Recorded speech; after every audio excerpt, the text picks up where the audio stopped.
There's two ways to spread awareness about the ocean. To capture the beauty of it. And the second way is to capture the sad part of it. Plastic pollution, overfishing, bycatch, longlining. I prefer to capture the beauty, but we have to do both these days, just to let people know what's going on.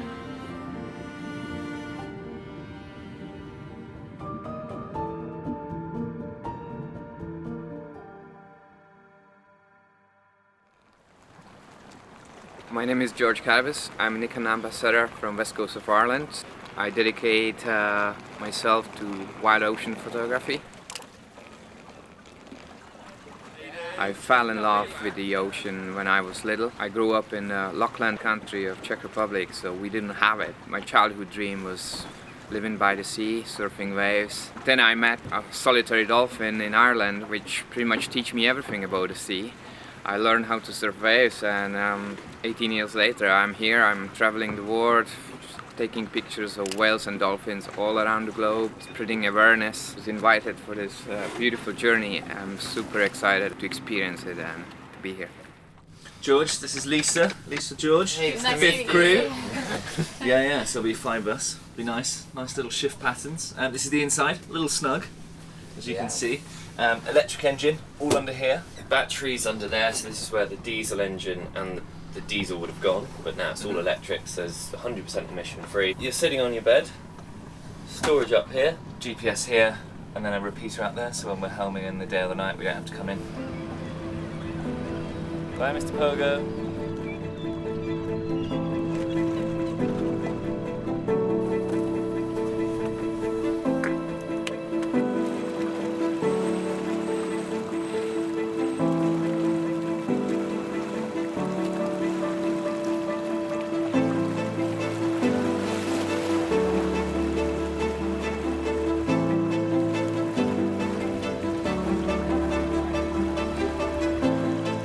Dolphins are now 1 o'clock. When I first heard about this trip, 20 days on open ocean, that's a pretty scary thing. I have some experience with a little bit of sailing, not much, and I know it could be a tough game, especially in an open ocean. So 20 days, it's a challenging time for sure. What I really wanted on this trip, to get even a deeper connection with the sea, and that's what sailing does.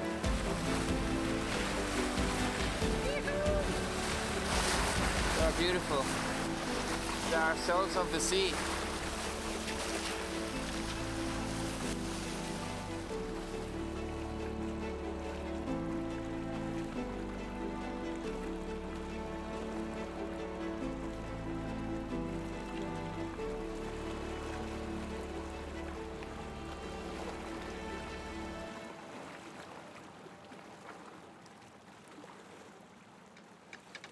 Well, we just had a very eventful and uneventful and very weird 2 hours. We pretty much had a 15-20 knot wind for the last 2 days, and then we just hit instantly this band of nothing, literally nothing wallowing. George was about to go for a swim, and then suddenly this fog has just descended. I was in the cockpit for less than 2 minutes, came out, and the fog's come down. Now we're up to 16 knots from pretty much 2 knots. The big issue we've had is that we haven't been able to get the distance on the electric motor into port with no wind. We had 24 nautical miles to get into harbour, which if you're becalmed you just turn the diesel engine on, but because we've got electric we've got probably half that at a push. Yeah. So it's a different mindset. We don't have enough battery power to get us into port, so we found this French catamaran on the AIS system, and we've managed to intercept them using the B&G chart plotter, and now he's going to give us a tow into La Coruña. Wind ran out, cliffs are over there, there's no other option. We've got the anchor going, but this guy has kindly turned around and giving us a lift.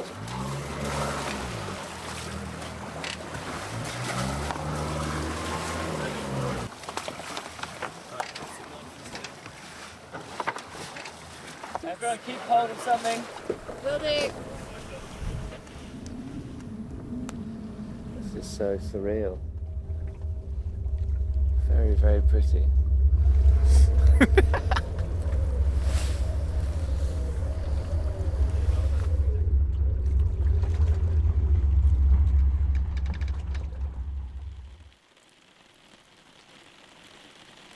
You know, we want to film some wildlife, do sort of plastic survey, be safe. Paddy, he's got to do his job, and with bad weather, none of that's possible. So it's almost makes the project redundant, if that in a weird way. It's been a long week waiting for this weather, but it's finally here. It's going to be pretty honky, but if we don't go today, we're not going to get another weather window for probably a good week at least. So.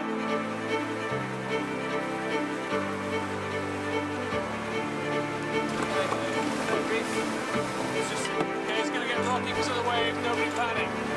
Under control, good tack. Rossi, empty out any that we've got on that side, and then make sure she's fully pumped on this side, yeah?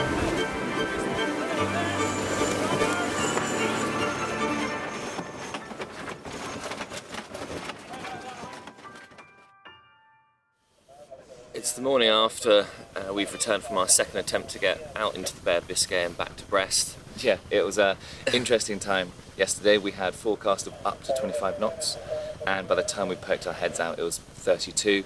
Seas were building very quickly. With the continental shelf in the Bay of Biscay that goes from 200 metres to 4 kilometres, the swell was only going to increase, and we hadn't even touched the stronger part of the kind of system that we were sailing into. So it was all hands on deck. Patrick behind the camera was helming, which was great help, which left us to kind of sort out the boat. Hopefully there'll be a weather window in a couple of days for our third attempt back to the UK.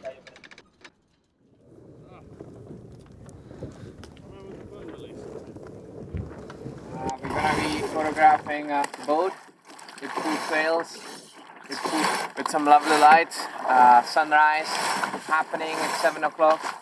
Just really nice low angle, that's why we are in this tiny dinghy.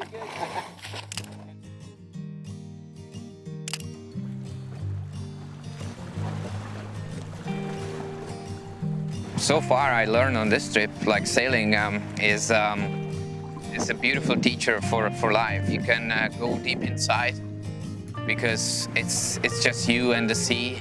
You have so much time to think.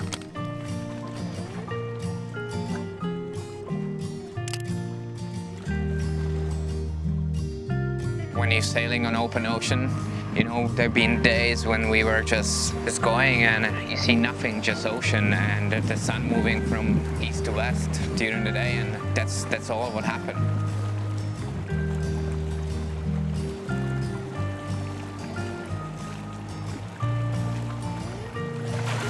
Life is simple, and we often forgot about it.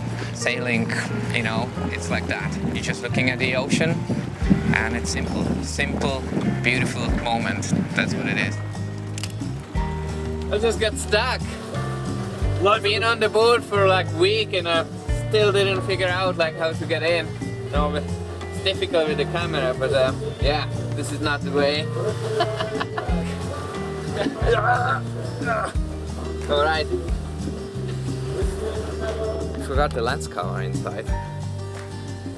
So, deflate, open, and go again.